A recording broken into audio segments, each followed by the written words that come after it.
بسم اللہ الرحمن الرحیم۔ السلام علیکم۔ ستارہ شام بائی آمنہ ریاض۔ رات سے صبح ہوگی لیکن ولید کی کوئی خیر خبر نہ تھی۔ دانیال حسن اس کی تلاش میں مارے مارے پھرتے رہے۔ انہوں نے ہر جگہ اسے تلاش کیا جہاں اس کی موجودگی متوقع ہو سکتی تھی، لیکن سب بے سود رہا۔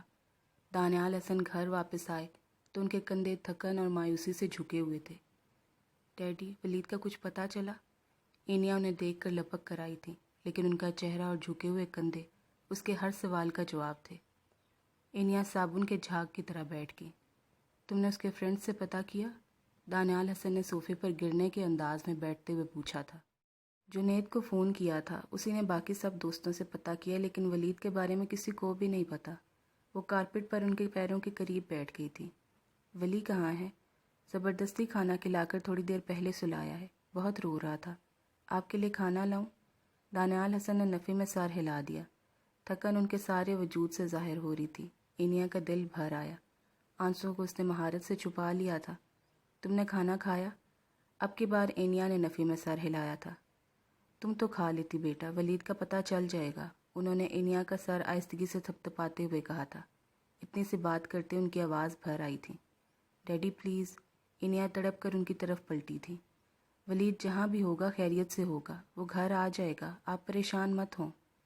تم جاؤ کھانا لاؤ، بلکہ ایسا کرو یہیں لے آؤ، ہم دونوں مل کر کھائیں گے۔ کو کہ ان کا دل ہرگز نہیں جا رہا تھا، لیکن محض اینیا کی خاطر انہوں نے کہا تھا۔ اینیا بھی ان کے خیال سے اٹھ گئی۔ ڈیڈی، ماں اینیا کو خیال آیا تھا، ولی نے ممی کو بھی کال کر کے ولید کے بارے میں بتا دیا ہے۔ وہ ڈری ڈری سی بول رہی تھی، مبادا وہ برا نہ مان جائے۔ دانیال حسن نے گردن موڑ کر اسے دیکھا، پھر اس بات میں سر ہلا دیا۔ میں کیسے تمہارا سامنا کروں گا ثروت؟ انہیں کئی خیالات نے ایک ساتھ گھیرا تھا۔ ولید کی ہر بات جیسے ان کا دل چیر کر نکلی تھی۔ آج تک انہوں نے ہر معاملے میں ثروت کی غلطی نکالی تھی، اپنی کوتاہیاں بھی اسی کے کھاتے میں ڈالی تھیں۔ پہلی بار احساس ہوا کہ بہت ساری غلطیاں تو ان کی اپنی ہی تھیں۔ ثروت نے تو ہر بار اپنا اور ان کا رشتہ سنبھالا ہی تھا، بلکہ رشتہ اگر اب تک قائم تھا تو اس کا کریڈٹ ثروت کو ہی جاتا تھا، ورنہ انہوں نے تو کبھی ایسی کوئی کوشش نہیں کی تھی۔ وہ تو ہمیشہ ثروت کو قصوروار ہی ٹھہراتے رہے تھے۔ انہیں لگتا تھا ثروت کی محبت اور وفا اب تک مستقیم کے لیے ہیں، اور وہ ان کے ساتھ خوش ہی نہیں ہیں، یا شاید درپردہ وہ ثروت کی توجہ اپنی طرف رکھنے کے لیے اس طرح کی باتیں کیا کرتے تھے۔ اس سے ہوا یہ کہ ثروت کی توجہ تو ان کی طرف ہی رہی، لیکن اس سارے چکر میں وہ بھول ہی گئے کہ ان کے بچوں پر کیا اثر پڑ رہا ہے۔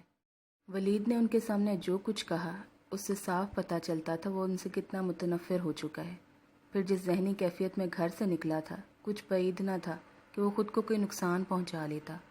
اینیا اگر سچ مچ فیضان میں دلچسپی لینے لگی تھی تو یہ بھی بلا شبہ انہی کی کوتاہی تھی۔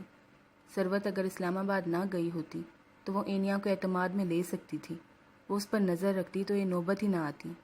اندیشے انہیں ہراساں کر رہے تھے اور پچھتاوے پیچھا نہ چھوڑتے تھے۔ وہ بری طرح غمزدہ تھے۔ شبی اپنے کسی ذاتی کام کے سلسلے میں شہر آیا تھا، ایک آدمی سے ملنا تھا۔ اس کام سے فارغ ہو کر وہ لنک روڈ آ گیا۔ جلال نے کچھ چیزیں منگوائی تھیں۔ خریداری کرتے ہوئے وہ ایک لیڈیز بوتیک کے سامنے ٹھٹک کر رک گیا۔ شوکیس میں ایک بہت خوبصورت سوٹ ڈسپلے کیا ہوا تھا۔ اس سوٹ کو دیکھتے ہوئے اسے بے ساختہ تنوی کا خیال آیا تھا۔ پہلی بار ایسا ہوا تھا کہ وہ تنوی کے لیے کوئی چیز لینے کا سوچے۔ اس خیال کے آتے اس کے چہرے پر مسکراہٹ آ گئی تھی۔ اپنے اندر آنے والی یہ تبدیلی اسے خود بھی بہت اچھی لگی تھی۔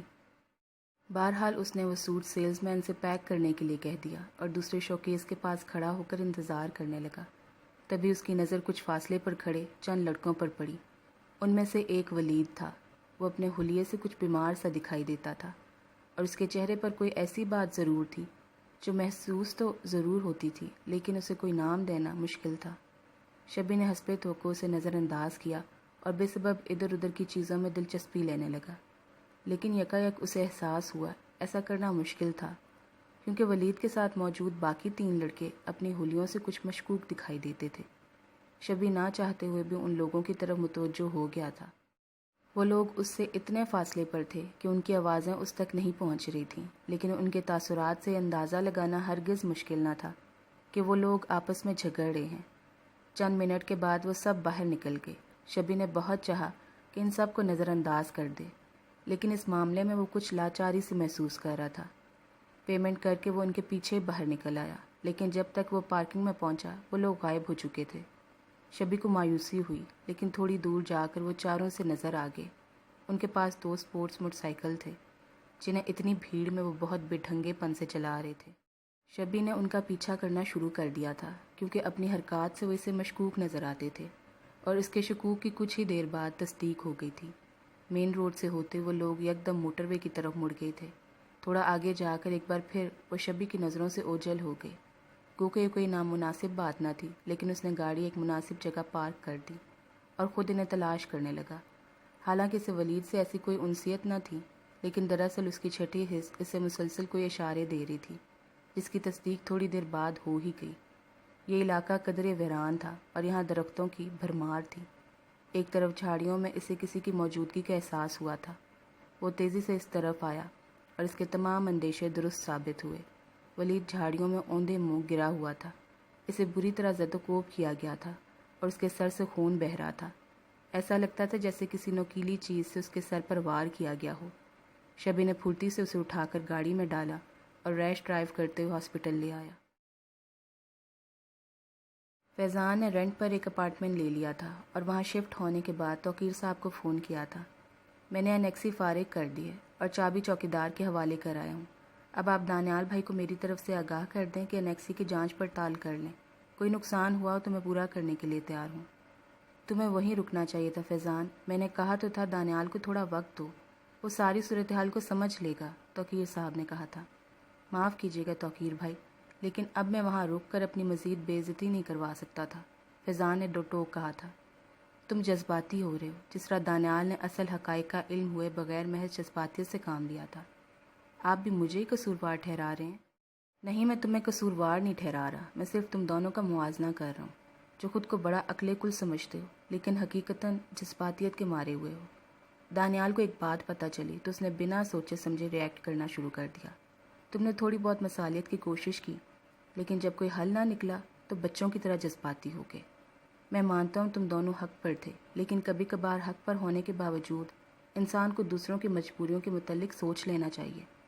اور پتہ نہیں میں تمہیں کیوں یہ سب سمجھا رہا ہوں، تم کون سا دانیال سے کم ہو کہ عقل والی بات کو ہی سمجھ سکو۔ بہرحال ولید ہاسپٹل میں ہے اور دانیال اسی سلسلے میں مصروف ہے۔ جیسے ہی وہ فارغ ہوگا میں اسے تمہارا پیغام دے دوں گا۔ میں نے تو عہد کر لیا اگلی بار کسی کے ساتھ بھلائی نہیں کروں گا۔ تم دونوں کو بزنس پارٹنر بنانے کی بڑی غلطی ہوئی مجھ سے، توقیر صاحب نے رکھائی سے کہا تھا۔ فیضان کو زبردست جھٹکا لگا۔ ولید ہاسپٹل میں ہے؟ ہاں، میری ابھی کچھ دیر پہلے انیا سے بات ہوئی ہے، اسی نے بتایا ہے۔ توقیر صاحب نے اتنا بتا کر فون بند کر دیا۔ فیضان شش و پنج میں مبتلا ہو گئے۔ جس وقت وہ اپنے اپارٹمنٹ کے لیے نکل رہے تھے انہوں نے انیا کو برآمدے کی سیڑھیوں پر روتے دیکھا تھا اور دانیال حسن پھرتی سے گاڑی نکال رہے تھے، لیکن ان کے تو وہم و گمان میں بھی ایسا خیال نہیں آیا تھا کہ وہ ہاسپٹل جا رہے ہوں گے۔ فیضان کو یکدم اپنی جذباتیت پر غصہ آیا تھا۔ کاش وہ رک کر ایک بار انیا سے اس کے رونے کی وجہ پوچھ لیتے تو کچھ نہ کچھ ضرور ان کی مدد کر پاتے، لیکن خیر، جب انہیں انیا کے رونے کی وجہ معلوم تھی تب انہوں نے کیا کر لیا تھا جو اب ایسا سوچ رہے تھے۔ انہیں شرمساری نے گھیر لیا تھا۔ بظاہر چھوٹے چودھری کی موت میں بڑی چودھرائن کا کوئی ہاتھ نہیں تھا، لیکن اگر میں یہ کہوں کہ وہی چودھری کی موت کی ذمہ دار ہیں تو ہرگز غلط نہ ہوگا۔ تسنیم کا باپ بہت ٹھہر ٹھہر کر دھیمی آواز میں بول رہا تھا۔ اس کا بیمار وجود کو کہ اسے اتنا بولنے کی اجازت نہیں دیتا تھا، مگر پھر بھی وہ اپنی ساری ہمت صرف کر کے بول رہا تھا۔ ماں باپ کو اس کی بات سمجھنے میں خاصی دقت کا سامنا تھا۔ مجھے تو چودھرائن نے اس سارے معاملے سے بچانے کا لالچ دے کر خاموش کروا دیا تھا، لیکن چھوٹے چودھری کو وہ اٹھتے بیٹھتے تانے دیا کرتی تھی۔ پھر جب میں نے ضمیر کی آوازوں سے پریشان ہو کر سچائی ظاہر کرنے کی ٹھانی تو چودھرائن نے تسنیم کو اپنے پاس رکھ کر مجھے اس کوٹھری میں ڈلوا دیا۔ میرے پاس ایسا کوئی راستہ نہیں تھا کہ کسی طرح یہاں سے باہر نکل سکوں۔ ہاں، کبھی کبھار کسی ملازم کے ساتھ باہر نکلنے کا موقع مل جاتا تھا۔ ایسے ہی ایک بار میری ملاقات چھوٹے چودھری سے ہو گئی۔ اس وقت اتفاق سے ملازم بھی موجود نہیں تھے۔ میں نے ہمت کر کے ساری حقیقت چھوٹے چودھری کو بتا دی، لیکن سارے حقائق سے واقف ہونے کے باوجود وہ کچھ بھی نہیں کر سکتے تھے، کیونکہ انہیں خون کا رشتہ نہ ہونے کے باوجود تسنیم کی فکر تھی۔ مجھے اعتراف ہے کہ وہ بہت عظیم انسان تھے اور میں نے اپنی خود غرضی کے ہاتھوں انہیں پھنسا دیا۔ پھر چودھرائن تو ہمیشہ سے ہی ان کے خلاف تھیں۔ چودھری صاحب خود کو بے قصور ثابت کرنے کے لیے کچھ بھی نہیں کر سکتے تھے۔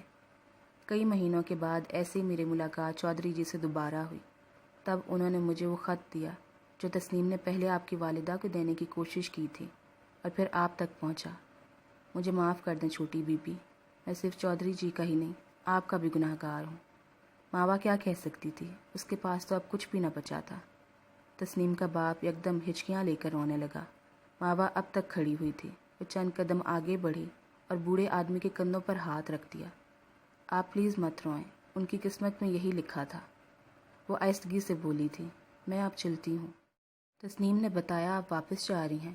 بیٹی مجھے اس قید سے چھٹکارا دلا دو، قانون کی سزا خدا کے عذاب سے تو کم ہوگی۔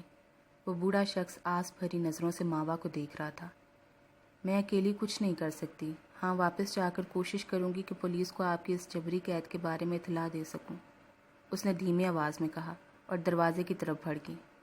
اس کے قدموں میں تھکن ہی تھکن محسوس ہوتی تھی، یہ جانتے ہوئے بھی کہ جنت بیگم اس کے باپ کی موت کی ذمہ دار ہے۔ نہ صرف یہ بلکہ اس شخص کو قید کر کے سچ کو چھپا کر قانون کی مجرم بھی بن رہی ہے۔ وہ اس کے خلاف کچھ بھی کرنے سے قاصر تھی۔ یہ خیال ہر دوسرے خیال سے زیادہ مایوس کن تھا۔ اسی مایوسی کے زیر سایہ اس نے دروازے پر ہاتھ رکھا، 2-3 بار دروازے کو دھکیلا اور یکدم اس پر انکشاف ہوا کہ دروازہ باہر سے مقفل کیا جا چکا ہے۔ ماوا نے ہراساں ہو کر دروازہ پیٹ ڈالا تھا۔ شبی ہاسپٹل کے کوریڈور میں کھڑا تھا جب اس نے اپنے موبائل فون پر جنت بیگم کی کال ریسیو کی۔ شبی تم واپس کب آ رہے ہو؟ میں جس کام کے لیے آیا تھا وہ بھی پورا نہیں ہوا، شبی نے کچھ دیر سوچنے کے بعد کہا تھا۔ اس کی نظریں اس دروازے پر مرکوز تھی جہاں ولید کو رکھا گیا تھا۔ ابھی کچھ دیر پہلے اس کی ملاقات اینیا سے ہوئی تھی۔ اس نے شبی کا شکریہ ادا کیا تھا کہ وہ بروقت نہ صرف ولید کو ہاسپٹل لے آیا تھا بلکہ انہیں اطلاع بھی دے دی تھی۔ دانیال حسن نے البتہ ایسی کوئی زحمت گوارا نہ کی تھی۔ میں جس کام کے سلسلے میں آیا تھا وہ بھی پورا نہیں ہوا بی جان، شاید 2-3 دن مزید رکوں، شبی نے کہا تھا۔ کیا کوئی بہت ضروری کام ہے؟ جنت بیگم نے پوچھا۔ نہیں، کوئی اتنا خاص بھی نہیں۔ شبی کو جنت بیگم کے انداز میں کچھ خاص بات کا احساس ہوا تھا۔ ٹھیک ہے پھر تم واپس آ جاؤ۔ خیریت تو ہے نا بی جان؟ ہاں خیریت ہے، لیکن حویلی میں تمہاری زیادہ ضرورت ہے، اس لیے میں چاہتی ہوں تم اب بھی واپس آ جاؤ، جنت بیگم نے حکمیہ انداز میں کہا تھا۔ میں ابھی نہیں آ سکوں گا بی جان، ابھی کام باقی ہے، شبی نے کہا تھا۔ کام پھر کبھی کر لینا، میں نے کہا نا یہاں تمہاری موجودگی زیادہ ضروری ہے۔ لیکن اچھا ٹھیک ہے، شبی نے اپنی ناگواری پر قابو پاتے ہوئے کہا تھا۔ میں تمہارا انتظار کر رہی ہوں۔ جنت بیگم نے فون بند کر دیا تھا۔ شبی نے فون جیب میں رکھتے ہوئے بیزاری سے نفی میں سر ہلایا تھا۔ کبھی کبھی جنت بیگم اپنے احکامات سے اسے زج کر کے رکھ دیتی تھی۔ وہ اسی متعلق سوچ رہا تھا جب یوں ہی اس کی نظر کوریڈور کے سامنے پڑی تھی۔ اینیا کی میت میں خواص باختہ سے سروت آ رہی تھی۔ ان کا بس نہ چلتا تھا کہ اڑ کر یہاں تک پہنچ جائیں۔ شبی دیوار سے ٹیک لگائے کھڑا تھا۔ انہیں آتا دیکھ کر وہ سیدھا ہوا، لیکن سروت اس پر نظر ڈالے بغیر کمرے میں چلی گئی تھی۔ شبی کے دل میں ہوک سی اٹھی۔ غیر ارادی طور پر وہ چاہتا تھا کہ کم سے کم سروت اس کے سر پر ہاتھ ہی پھیر دیں، لیکن اس کے انداز میں صرف ولید کے لیے فکر مندی تھی، صرف اس کے لیے آنسو تھے۔ ہر بار کی طرح اس بار بھی ولید اسے خود سے زیادہ خوش قسمت محسوس ہوا تھا، اور اس بات نے اس کے دل میں پہلے سے موجود حسرتوں کو اور بھی بڑھا دیا تھا۔ ماوا نے ہراساں ہو کر دروازہ پیٹ ڈالا تھا، لیکن جلدی اسے احساس ہو گیا کہ کوئی بھی کوشش بیکار رہے گی۔ دروازے کو باہر سے بند کیا گیا تھا اور اس کام میں اتنی احتیاط سے کام لیا گیا تھا کہ دروازے کے نزدیک بیٹھے ہونے کے باوجود وہ کنڈی لگنے کی آواز نہیں سن سکی تھی۔ کچھ دیر دروازے کو بجانے اور مدد کے لیے پکارنے کے بعد وہ تھک کر اور قدرے مایوس ہو کر بیٹھ گئی۔ تسنیم کا باپ دوبارہ گہری نیند میں جا چکا تھا، گو کہ اگر وہ جاگ بھی رہا ہوتا تو بھی کوئی خاص فائدہ نہ ہوتا، کیونکہ وہ تو ماوا سے بھی زیادہ بے بس تھا۔ وہاں بیٹھ کر ماوا کو اپنی حماقت اور الجھی ہوئی زندگی کا احساس از سر نو ہوا تھا۔ ابھی وہ انہی سوچوں میں الجھی ہوئی تھی کہ مان دروازے کی دوسری طرف اسے کھٹکے کا احساس ہوا۔ ماوا سرعت سے دروازے کی طرف لپکی۔ دروازہ کھلا اور جو چہرہ اسے دکھائی دیا وہ جلال کا تھا۔ چلو، اس سے قبل کہ وہ صورتحال کا تعین کر پاتی، جلال نے اس پر ایک نظر ڈالنے کے بعد کہا تھا۔ ساتھ ہی وہ آگے بڑھ گیا۔ جلال، ماوا نے اسے بے ساختہ پکارا تھا۔ جلال پلیز میری بات تو سنو۔ ماوا 2 قدم اس کی طرف بڑھی۔ ابھی کوئی بھی بات سننے کا وقت نہیں ہے، جلدی چلو۔ شاید بات کرنے کے لیے اس سے اچھا موقع اسے دوبارہ نہ مل پاتا، لیکن اس کی آواز پر رکنے کی بجائے جلال آگے بڑھتا رہا تھا، یہاں تک کہ وہ دونوں حویلی کے مرکزی حصے کے قریب پہنچ گئے۔ رکو جلال، تم میری بات کیوں نہیں سن رہے ہو؟ ماوا نے سامنے آ کر اس کا راستہ روکا تھا۔ تمہاری ضروری باتیں میں پھر کسی وقت بھی سن سکتا ہوں، جلال نے جھنجھلا کر کہا تھا۔ اگر بی جان کو اب یہ خبر مل گئی نا کہ میں نے تمہیں اس کوٹری سے آزاد کروا لیا ہے، تو پھر وہ تمہیں وہیں پہنچا دیں گی اور میں کچھ بھی نہیں کر سکوں گا، اور اس کے بعد تمہارا حشر وہی ہوگا جو تسنیم کے باپ کا ہو رہا ہے۔ جلال نے کچھ لمحوں کا توقع کیا تھا۔ ماوا کی آنکھیں کچھ پھیل سی گئی تھیں۔ وہ چشم تصور سے خود کو اس چارپائی پر بیار و مددگار لیٹا ہوا دیکھ رہی تھی جو تسنیم کے باپ کے لیے مخصوص تھی۔ اس سے پہلے کہ کوئی آ جائے ہمیں یہاں سے نکل جانا چاہیے، جلال نے کہا، اور ماوا کا ہاتھ پکڑ کر تیز تیز چلنے لگا۔ حویلی کی 2-4 راہدریاں مڑنے کے بعد جلال اسے ایک کمرے میں لے آیا تھا۔ جب تک میں واپس نہ آؤں اس کمرے سے باہر نکلنے کی حماقت بھی مت کرنا۔ لیکن جلال، ماوا نے کچھ کہنا چاہا مگر جلال جلدی میں تھا۔ پھر بات کریں گے ماوا، ابھی میں بہت جلدی میں ہوں، تم پلیز باہر مت آنا، پلیز۔ وہ باہر نکلتا چلا گیا۔ ماوا نے لاک لگنے کی آواز سنی تھی، پھر وہ گرنے کے انداز میں صوفے پر بیٹھ گئی۔ ایک کمرے سے نکال کر دوسرے کمرے میں قید کر دی گئی تھی، اور ایسا کیوں ہوا تھا یہ وہ بھی نہیں جانتی تھی۔ صرف وجوہات کے متعلق کیا سرائیاں کر سکتی تھی سو کر رہی تھی، کیونکہ اس کے پاس اس کے علاوہ کوئی چارہ بھی نہیں تھا۔ جلال نے فی الفور شبی کو کال کی تھی۔ تم کہاں ہو شبی، واپس کب تک آنا ہے؟ اس نے بعجلت پوچھا تھا۔ کیا قیامت آ گئی ہے بھائی؟ شبی جھنجھلا گیا تھا۔ ابھی بی جان کا فون آیا تھا، وہ بھی یہی پوچھ رہی تھی۔ اچھا، بی جان نے تمہیں بھی کال کی تھی؟ جلال کچھ حیران ہوا۔ حیرت ہے؟ بعد میں حیران ہو لینا، پہلے مجھے بتا دو آخر معاملہ کیا ہے۔ نہیں، فون پر بتانے والی بات نہیں ہے، تم واپس آ جاؤ تبھی بات ہوگی۔ کتنی دیر میں پہنچ جاؤ گے؟ جلال نے بتا کر پوچھا۔ میرا آج واپسی کا ارادہ نہیں ہے، لیکن بی جان کا آرڈر ہے کہ آج ہی واپس آؤں۔ شبی کا انداز اکتاہٹ آمیز تھا۔ لیکن تم تو آج ہی واپسی کے ارادے سے گئے تھے، میرا خیال تھا اب تک تو واپسی کے لیے نکل بھی گئے ہوگے۔ ہاں، ارادہ تو خیر یہی تھا کہ آج ہی واپس آؤں گا، لیکن یہاں ایک مسئلہ ہو گیا تھا۔ اس نے مختصر لفظوں میں ولید کے متعلق اسے بتا دیا۔ جب تک پولیس انکوائری مکمل نہیں کر لیتی میرا نکلنا مشکل ہے۔ آئی وٹنس کے طور پر میرا بیان لیا جائے گا، اور یہ بات میں بی جان کو کبھی بھی نہیں بتا سکتا کہ واپس کیوں نہیں آ رہا۔ وہ تو سنتے قیامت کھڑی کر دیں گی کہ میں امی کی فیملی کے ساتھ ہوں۔ اس نے جھجکتے ہوئے کہا تھا۔ کوئی اور وقت ہوتا تو یقیناً جلال اس کے منہ سے ثروت کے لیے امی کا لفظ سن کر خوش ہوتا، لیکن اس وقت وہ خود الجھا ہوا تھا۔ ہاں، تمہارا وہاں رہنا ضروری ہے، لیکن شبی مجھے بھی یہاں تمہاری بہت ضرورت ہے۔ تم کسی بھی طرح واپس آنے کی کوشش کرو۔ یار آخر ہوا کیا ہے؟ بی جان کی تو خیر اپنی بات منوانے کی عادت ہے، تمہیں کیا مصیبت پڑی ہے؟ جلال نے حقیقت حال سے آگاہ کرنے سے پہلے ایک گہری سانس لی۔ تم نے بتایا تھا بی جان ماوا کو سزا دینے کا ارادہ رکھتی ہیں، لیکن یہ نہیں بتایا تھا کہ وہ کیا پلاننگ کر رہی ہیں، اور میرے تو وہم و گمان میں بھی نہیں تھا کہ وہ ماوا کو قید کر کے رکھیں گی۔ کیا مطلب؟ شبی الجھا۔ یار بی جان نے ماوا کو پچھلی کوٹری میں بند کروا دیا تھا غیر معینہ مدت کے لیے۔ وہ تو مجھے تسنیم نے خبر دے دی اور میں نے بروقت ماوا کو وہاں سے نکال لیا، ورنہ بی جان نے تو کانوں کان خبر نہ ہونے دینی تھی کہ ماوا کو زمین نگل گیا، آسمان کھا گیا۔ تو یہ کون سا نئی بات ہے؟ بی جان ہمیشہ سے ملازمین کو سزا دینے کے لیے وہاں قید کرواتی رہی ہیں، شبی نے گہری سانس بھرتے ہوئے کہا تھا۔ غلط طریقہ کار تو وہ بھی تھا، لیکن ہم میں سے کسی نے بھی کبھی ان کو ان کی غلطی کا احساس دلانے کی کوشش نہیں کی۔ سب نے آنکھیں اور کان بند رکھے کہ جو ہو رہا ہے جیسے ہو رہا ہے اسے ویسے ہی چلنے دیں۔ جلال کے اعتراضات نئے نہیں تھے، وہ اکثر اس طرح کی باتیں کیا کرتا تھا۔ یہ الگ بات ہے کہ شبی نے کبھی اس کی باتوں پر کوئی خاص دھیان نہیں دیا تھا۔ وہ جنت بیگم کا سب سے بڑا حمایتی تھا، لیکن آج اسے جانے کیوں جنت بیگم کی زیادتیوں کا احساس ہو رہا تھا۔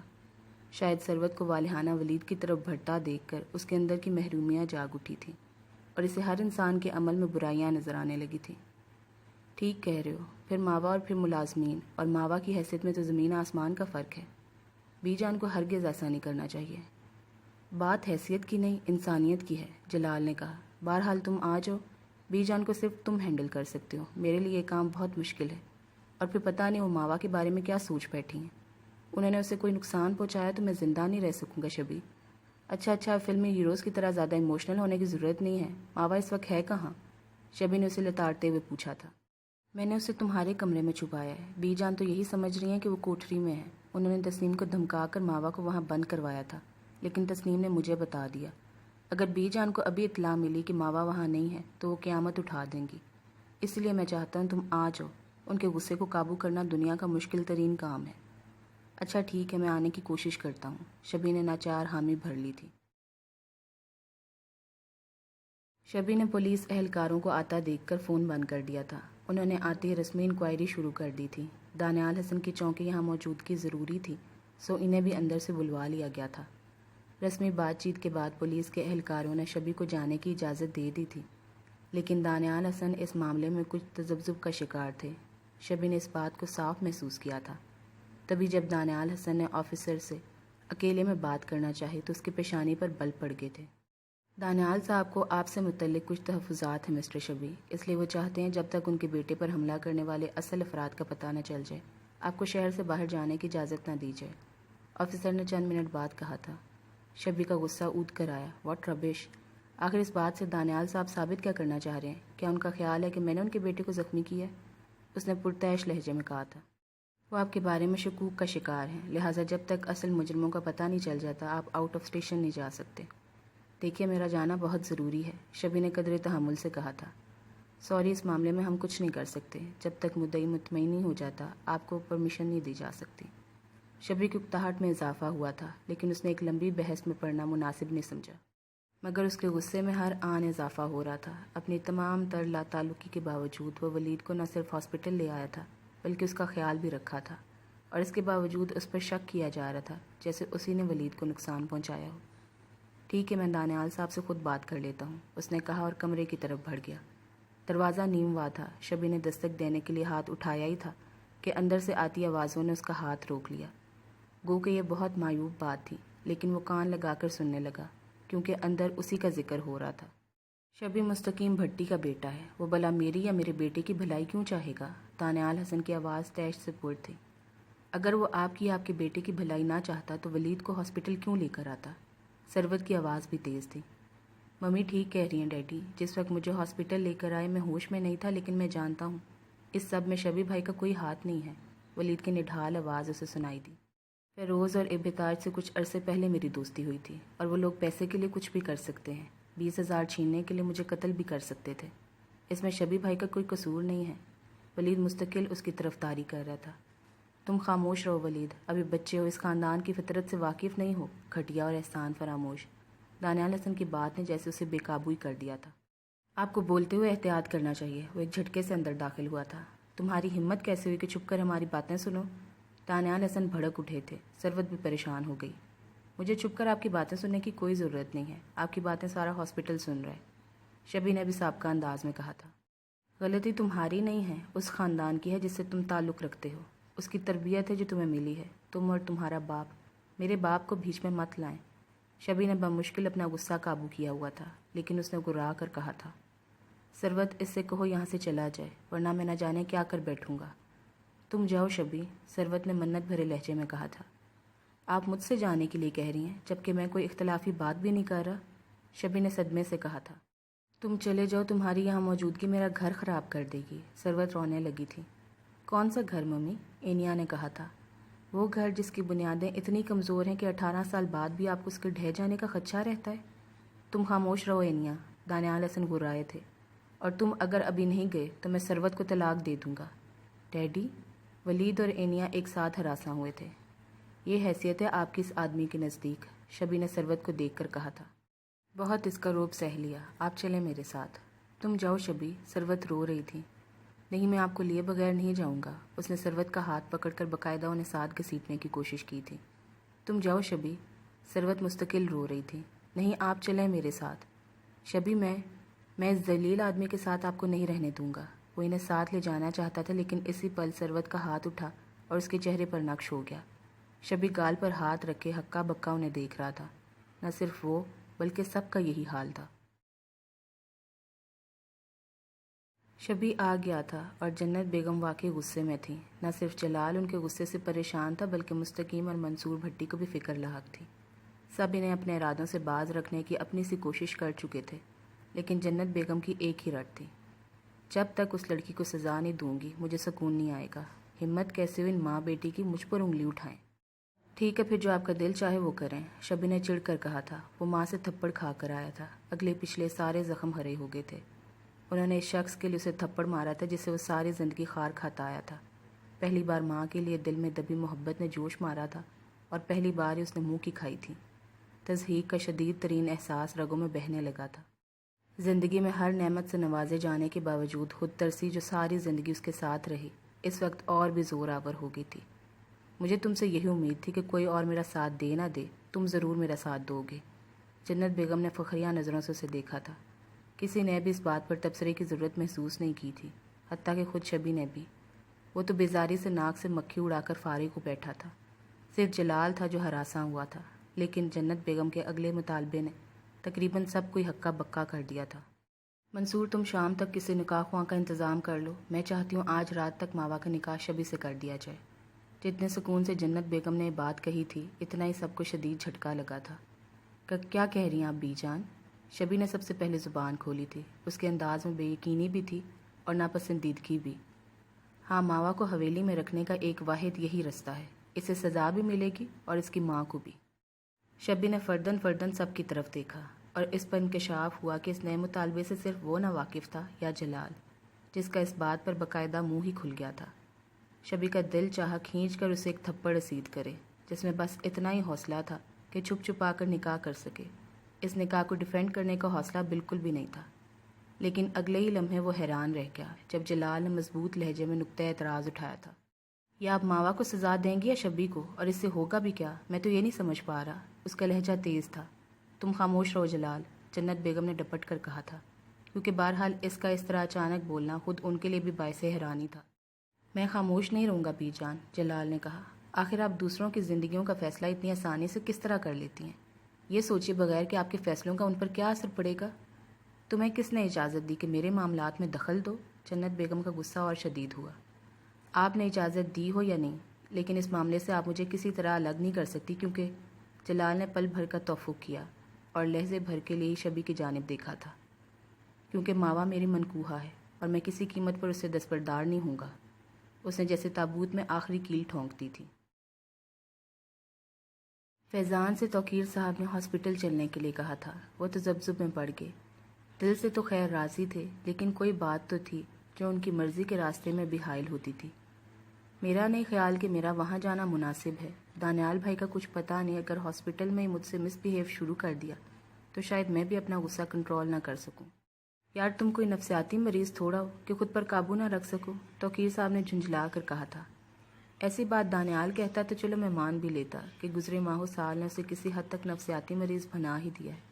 جو انسان کسی ایک ہی بات کو لکیر بنا کر زندگی بھر پیٹتا رہے، اس کے نفسیاتی بگاڑ کی نشانی نہیں تو اور کیا ہے۔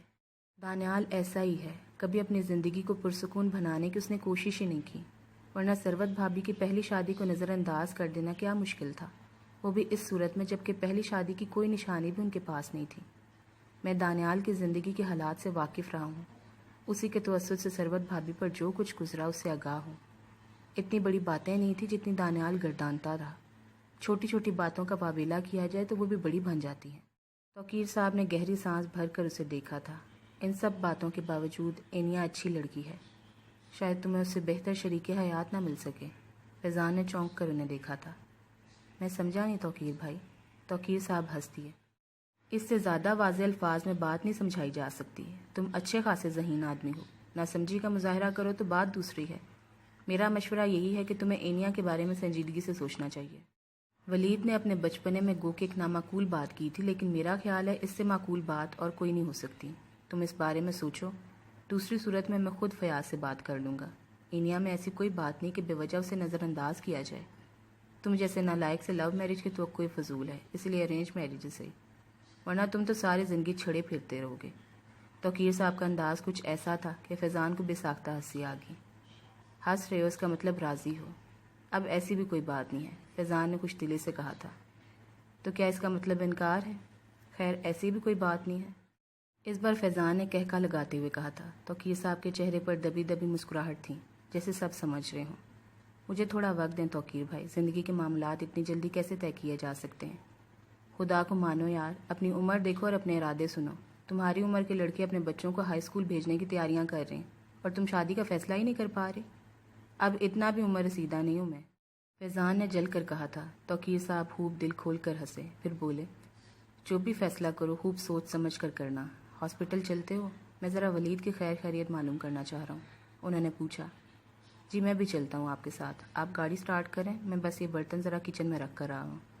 توقیر صاحب سر ہلا کر باہر کی جانب بڑھ گئے۔ فیضان کچن میں آ گئے۔ کیونکہ ماوا میری منکوہا ہے اور میں کسی قیمت پر بھی اس سے دستبردار نہیں ہوں گا۔ جلال کی آواز سارے کمرے میں گونجی تھی اور سب کو جیسے سانپ سونگ گیا تھا۔ جنت بیگم ہکا بکا اس کی شکل دیکھ رہی تھی۔ کیا بکواس کر رہے ہو تم؟ پھر انہوں نے خاموشی کو توڑا تھا۔ یہ بکواس نہیں ہے بی جان، حقیقت ہے کہ میں ماوا سے نکاح کر چکا ہوں۔ تو تم ہو وہ جس نے اس چٹانگ بھر لڑکی کو میرے مقابل کھڑا کیا اور اسے حویلی لے کر آئے۔ جنت بیگم کی بے یقینی کسی طرح نہ جاتی تھی۔ ایسی بات نہیں ہے بی جان، جلال نے احترام سے کہا تھا، مبادا اس کے بولنے کو گستاخی نہ سمجھ لیا جائے۔ جس وقت میں نے ماوا سے نکاح کیا ہم دونوں ہی نہیں جانتے تھے کہ ماضی کی کوئی کڑی ہم دونوں سے جڑی ہوئی ہے۔ ہم ایک دوسرے کو پسند کرتے تھے اور میں یہ بھی جانتا تھا آپ پسند کی شادی کی اجازت نہیں دیں گی، اس لیے میں نے خود فیصلہ کیا کہ مجھے شادی کر لینا چاہیے۔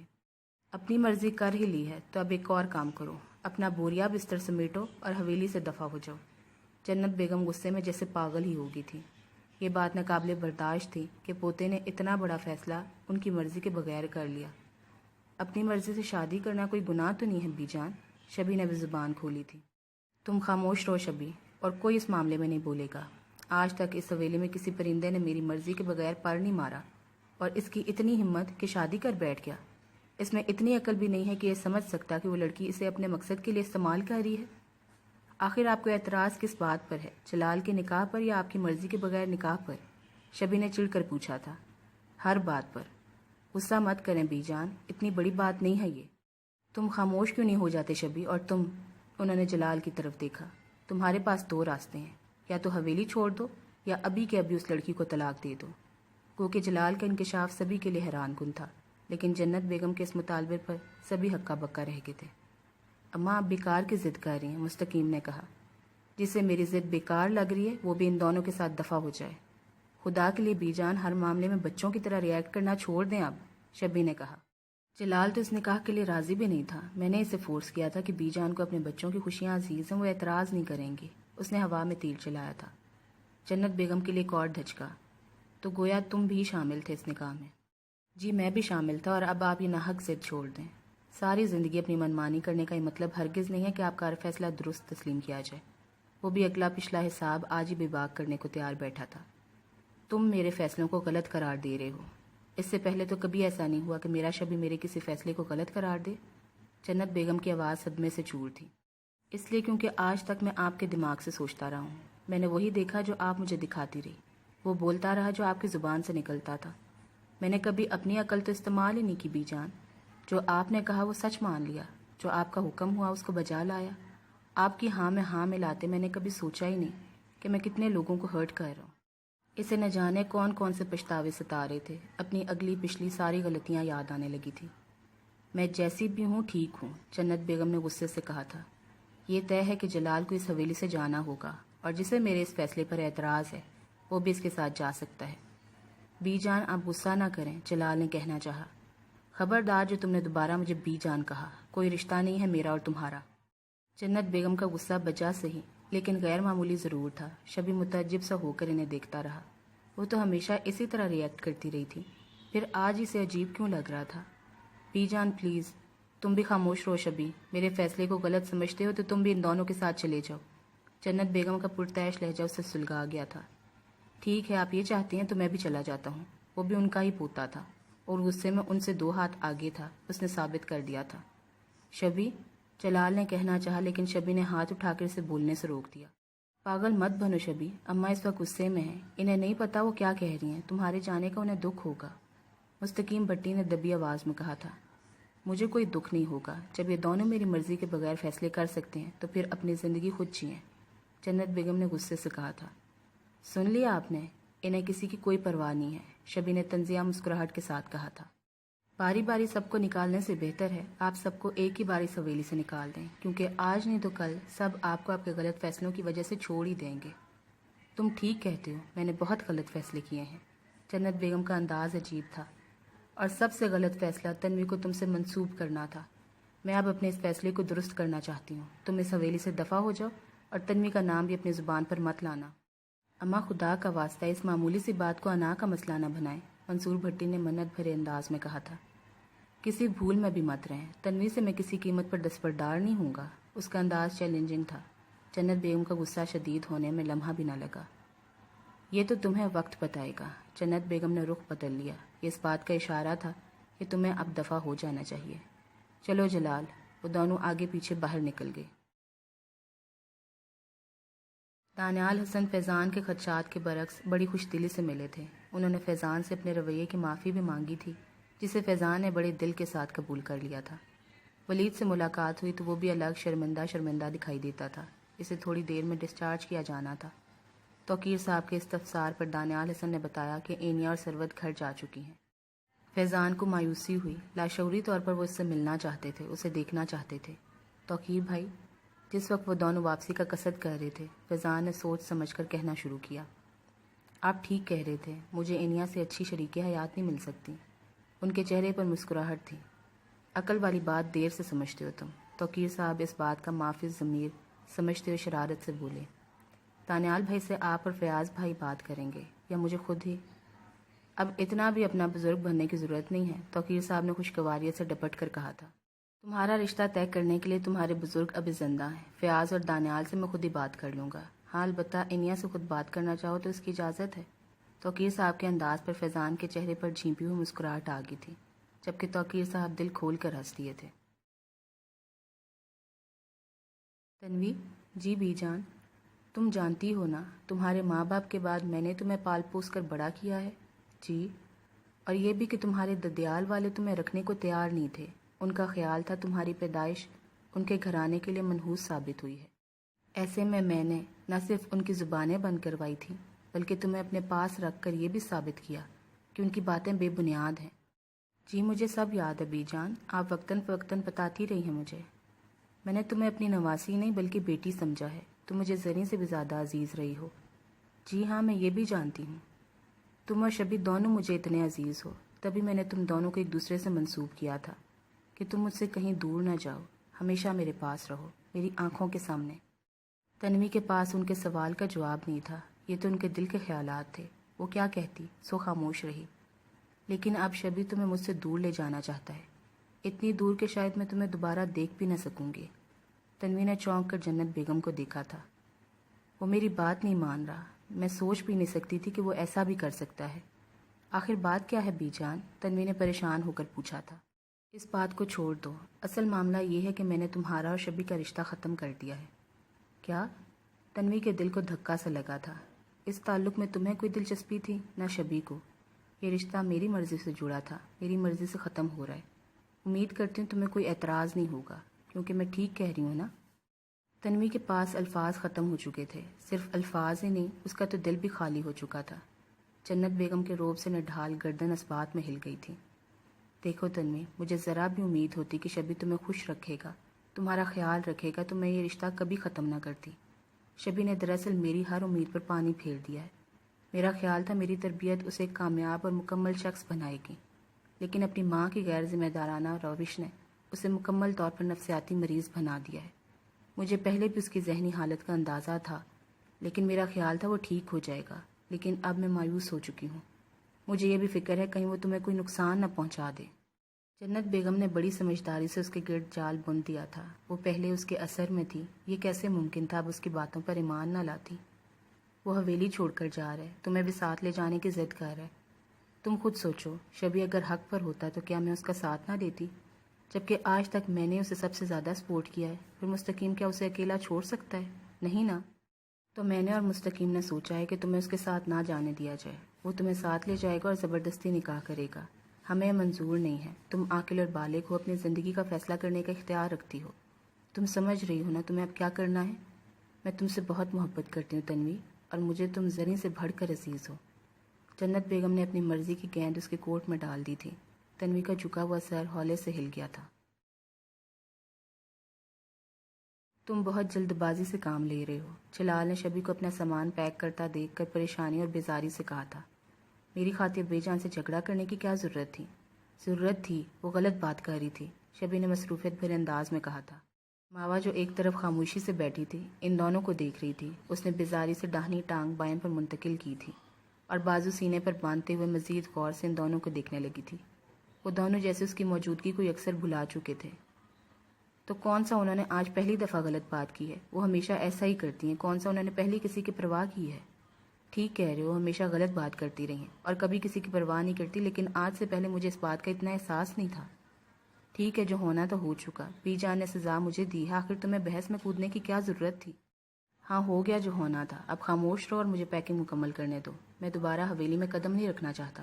اچھا ہوگا تم بھی اپنا سامان سمیٹ لو۔ جلال نے اس کی طرف سے مایوس ہوتے ہوئے سر جھٹکا تھا۔ کیا تم دونوں میں سے کوئی مجھے یہ بتانا پسند کرے گا کہ آخر ہوا کیا ہے؟ ماوا نے ان دونوں کو خاموش ہوتا دیکھ کر بیزاری سے کہا تھا۔ ہاں کیوں نہیں، بی جان نے ہم تینوں کو حویلی سے نکال دیا ہے اور اس سارے فساد کی جڑ تم ہو، شبی نے بنا کسی طرف دیکھے سرد لہجے میں کہا تھا۔ اب تم خود کو انڈر ایسٹیمیٹ تو نہ کرو، بے شک فساد کی جڑ میں ہوں، لیکن تم دونوں کی باتیں سن کر لگتا ہے تم بھی کسی سے کم نہیں ہو۔ ادھار رکھنا تو ماوا نے سیکھا ہی نہیں تھا، سو فوراً حساب برابر کر دیا۔ شبی کے سوٹ کیس میں شرٹ تھونستے ہاتھ رکے، اس نے ابروج کا کر ماوا کو دیکھا، اگلے ہی پل غیر متوقع طور پر اس کے چہرے پر مسکراہٹ دوڑ گئی تھی۔ زبان بہت چلاتی ہو تم، لیکن چونکہ اب میری بھابھی بن چکی ہو اس لیے تمہاری ہر گستاخی معاف۔ پھر اس نے روئے سخن جلال کی طرف مڑ کر دیکھا۔ اس کے باوجود مجھے تم سے بہت ہمدردی ہے جلال، بدزبان بیوی اللہ کا بہت بڑا عذاب ہوتی ہے۔ جلال ہنس دیا، ماوا بدمزہ ہوئی۔ تم نے کبھی بتایا نہیں جلال، تمہارے بھائی کو مسکرانا بھی آتا ہے؟ صاف چور تھی، مگر شبی اور جلال دونوں نے لطف لیا تھا۔ نہیں بتایا ہوگا، لیکن جلال نے مجھے ضرور بتایا ہے کہ تم تحمل اور پیار سے بھی بات کر لیتی ہو۔ بات تو ناقابل یقین تھی، لیکن چونکہ جلال کہہ رہا تھا تو میں نے یقین کر لیا۔ ویسے کیا واقعی تم جلال سے پیار سے بات کرتی ہو؟ اس کا انداز دلچسپی لیے ہوئے تھا، لیکن ماوا بری طرح جھیم گئی۔ کوئی نہیں جی، انتہائی مشرقی انداز تھا۔ جلال تو مسحور ہی رہ گیا، پھر شبی کے ٹھہوکا دینے پر چونکا۔ خیر مذاق ایک طرف، لیکن اب میں نے تمہیں بھابھی مان ہی لیا ہے تو تمہارا بھی فرض بنتا ہے کہ دیور کی کچھ مدد کرو۔ کیسی مدد؟ حالانکہ تنوی سے بات کرنے میں مجھے خود بھی کوئی دقت نہیں ہوگی، لیکن اس وقت شاید ہی مناسب نہ ہو، اس لیے میں چاہتا ہوں تم اس سے میرے بہاف پر بات کرو۔ پہیلیاں کیوں بجھوا رہے ہو؟ صاف صاف بتاؤ نا بات کیا ہے؟ ماوا بھی چڑ گئی تھی۔ شبی ابھی ایسا کوئی کام مت کرو جو بی جان کے غصے کو بڑھاوا دے، جلال نے تیزی سے کہا تھا۔ مجھے بی جان کے ڈراوے مت دو جلال، انہوں نے سب کی زندگیاں خراب کی ہیں، میرے باپ کی، میری ماں کی اور خود میری، شبی نے ناراضگی اور تعصب سے کہا تھا۔ تمہاری بات اپنی جگہ درست، لیکن کبھی کبھی مصالحت کا دامن تھامنا چاہیے، چاہے آپ کی مرضی ہو یا نہ ہو تب بھی۔ جلال بالکل ٹھیک کہہ رہا ہے۔ مستقیم اور منصور آگے پیچھے کمرے میں داخل ہوئے تھے، ان کے عقب میں عالیہ بھی تھی اور ان کا چہرہ غیر معمولی طور پر دمک رہا تھا، ان کی نگاہیں ماوا پر تھیں۔ ابھی اماں غصے میں ہیں، اگر انہوں نے خودکشی کی دھمکی نہ دی ہوتی تو دوسرے پہلوؤں پر غور کیا جا سکتا تھا۔ تم ان کی ضد سے واقف ہو، کچھ الٹا سیدھا کر بیٹھی تو ہم دنیا کو کیا منہ دکھائیں گے؟ خدا کی ناراضی الگ سہنا پڑے گی۔ ابھی یہی بہتر ہے کہ تم تینوں چلے جاؤ، کچھ روز تک ان کا غصہ ٹھنڈا ہوگا تو ہم سب مل کر انہیں پریشرائز کریں گے، وہ جلال اور ماوا کی شادی کو ضرور قبول کر لیں گی۔ مستقیم کا انداز بڑا اچھا تھا۔ آپ کی خام خیالی ہے بابا، بی جان کے پریشرائز ہونا ناممکنات میں سے ہے، شبی نے کہا تھا۔ معجزے بھی تو ہوتے ہیں نا بھائی، یہ منصور چچا تھے، شبی نے جیسے ناچار قائل ہوتے سر اس بات میں ہلا دیا تھا۔ پھر عالیہ نے بڑھ کر ماوا کو خود سے لپٹا لیا۔ تم تو مجھے ویسے بھی بہت عزیز ہو گئی تھی، اب پتہ چلا کہ میرے جلال کی بیوی ہو تو اور بھی پیاری لگنے لگی ہو، انہوں نے اس کی پیشانی پر بوسہ دیتے ہوئے کہا تھا۔ پھر منصور مستقیم نے فردن فردن اس کے سر پر ہاتھ پھیرا تھا۔ ہم نہیں جانتے تمہاری والدہ کو اماں پر کیوں شک ہے، لیکن سچ یہی ہے کہ اماں نے نہ رجب بھائی کو قتل کیا اور نہ کروایا ہے۔ بہرحال ہماری دعائیں تمہارے ساتھ ہیں، خدا تم دونوں کو خوش رکھے۔ عالیہ نے اپنے ہاتھ سے انگوٹھی اتار کر ماوا کو پہنا دی۔ یہ تمہاری منہ دکھائی ہے، چچی پلیز اس تکلف میں نہ پڑیں، ماوا نے کہا۔ وہ انگوٹھی نہیں لینا چاہتی تھی۔ ارے تکلف کیسا، یہ تو رسم ہوتی ہے، بلکہ مجھے تو شرمندگی محسوس ہو رہی ہے کہ تم کو اپنی پرانی انگوٹھی منہ دکھائی میں دے رہی ہوں۔ اماں کا موڈ ٹھیک ہو جائے تو باضابطہ طور پر تمہیں اس حویلی کے بہو بنائیں گے، پھر ساری رسمیں ہوں گی۔ تنوی اور حرم تم سے ملنے کے لیے بہت بے چین ہیں۔ ماوا کا سر ہل گیا تھا، اور جس وقت وہ جلال اور شبی کی ہمراہی میں حویلی سے نکل رہی تھی اس کے کندھوں پر سب کی محبتوں کا بڑا بوجھ تھا۔